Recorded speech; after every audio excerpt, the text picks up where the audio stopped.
Oh my gosh. This topic is something that I've been doing my best to run as far as I can from it because it's something I just don't get. And, you know, when I say that and I want your empathy, it's just because I want to be on good standing with anybody listening to me. I want to be really, really human. And in that, there is notoriety and reputation, and that theme is vanity all through my business. So today I've decided to look at the book of Ecclesiastes in the Bible, which was paved, rightly so, by King Solomon. And he talked about the V word. I mean, when you say vanity, it's like a four-letter word. You're not supposed to say over dinner. It's a dirty word. It's almost saying like, you're forbidden. You're just ideologically taboo. There's no way around it. I mean, you're always going to be vain. I mean, we attribute this to power and wealth, but vanity comes in many different ways. If we start looking at the suggested, outcome of King Solomon knew that through all of his hard work, he would be blessed by God. And he said, well, then there's nothing new under the sun if it's all blessed. And so why work? But that whole lethargic type of take is vain and within itself, because he was basically minding his own business and covering his own booty, because he knew that there was a rather negative implication to saying yay or nay. All in life is vanity. Now, vanity steps in the way of a lot of things you don't want to mention in society. It steals from joy. It takes people from rejoicing. And the vanity of life is mentioned 35 times in 29 verses. And this is something I think, in fact, holds incredible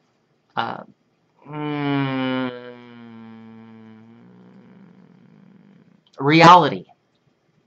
Because vanity shows up in everything in life. There's the vanity of pleasure. That could mean pornographic. It could mean addictions. It could mean anything. The vanity of industry. It could refer to labor. Working as hard as you can because you want to gain as much wealth as you can, and then you come down with cancer. And everything that you worked very hard for in vanity can't be lived out. Or while you're working, somebody is having an affair behind your back, such as your spouse or your significant other. There's the vanity of worldly wisdom. That in this, I know what I'm talking about. And so I gain acclaim, and my name is being tossed around from group to group because Tyler Lord Hamilton has some information.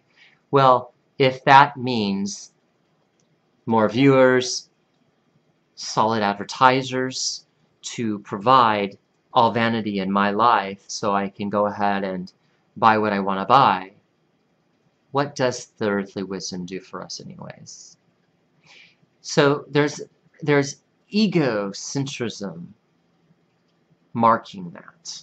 The vanity of leaving an inheritance behind. Well, I'm walking away from privilege because I know better things are in store for me. And so I know that there's grace and there's earthly existence and sustainability, and I'm going to have a comeback. There's also vanity and riches over family. Lying and cutting off certain associations. This can go all the way into your political elitists as well. The vanity of loving abundance and having power over people in order to make great decisions that are to people's benefits. And so your name goes down in a paper as a philanthropist, and you are able to access more wealth and you can live higher up. The vanity of childhood and youth that's adopted down from a lineage. This is all kind of set up by what came before you. Vanity is a very popular thing that's unpopular if you want to get rid of it. It's just possible to think that without vanity you're going to get rewards for your labor and for the joy that you put into other people's lives. Vanity was admitted one time from a roommate I had. He was an ambulance paramedic, and he said, I like helping people because I'm vain and I like the attention. So vanity, if you look at the social observation in many different types of trade, can provide a knowledge in that there is heritage, there is functionality, there is a foundation, and of course a consequence to what your vanity can bring you to. Vanity under the sun is partly the meaning of life.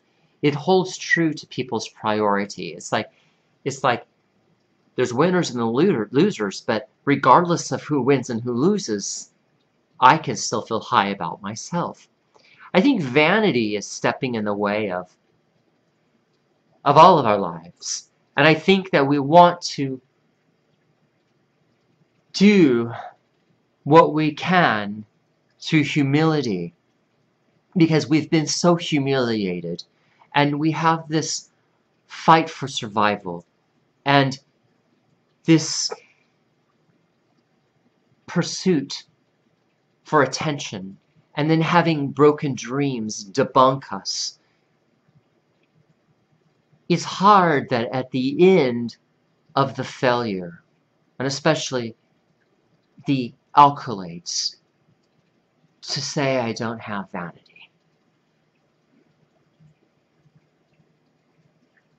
I want to encourage you to do your own research on the words, because it lays out a beautiful portrait that really, I think,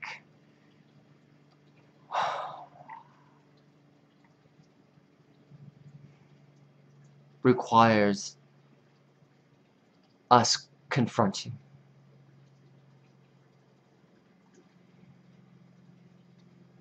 Vanity could be a really sick thing if it's devoid of love.